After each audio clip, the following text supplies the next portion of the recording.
Hello, welcome to my video. Today we will talk about how a day in a life went through with cross-cultural communication and triumph.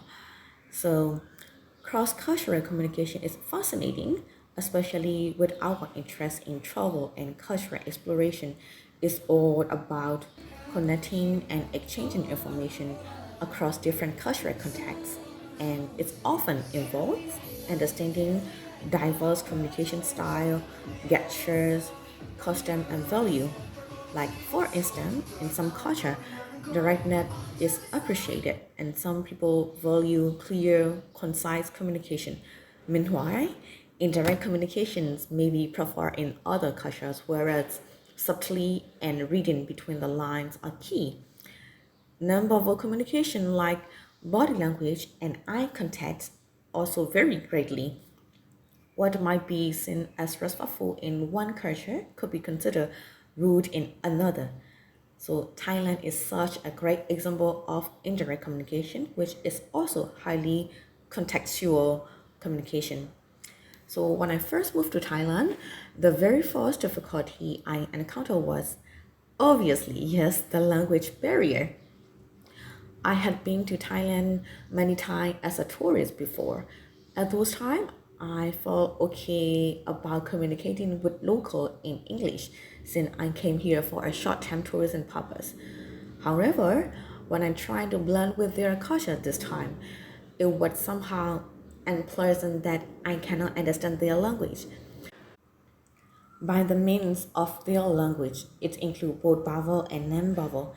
It is interesting that how I could overcome that barrier was that I learned basic phrases that are used in daily life, such as kokunta, kotuka, and I try as much as I could to adapt their Kranjai culture, doing why to greet people with a wide bright smile and respect. And I've got to understand that it is not what we communicate, it is how we communicate.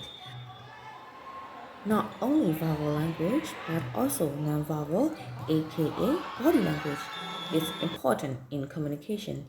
I have to show the other party that I am welcome and open to talk to them in my gesture, even though in English, and they start to talk to me. And then, when our conversation go further, we have to get AI help, translation obligations like Google Translate and or ChatGPT. By establishing those practices, I felt like I blended into their culture and they were also happy to communicate with me.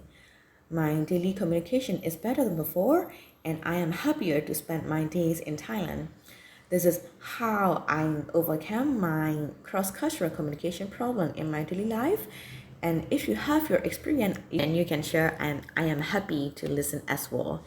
Thanks for watching. Bye bye.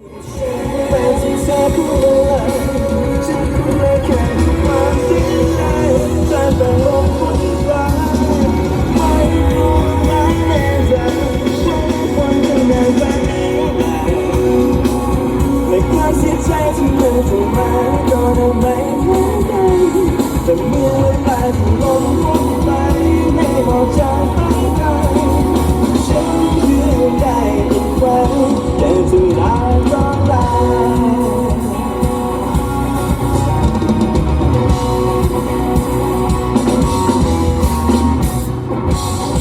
เยอะมากครับทีมจุฬาส่งเสียงให้หน่วยซิลทีครับทุกคนเลยนะ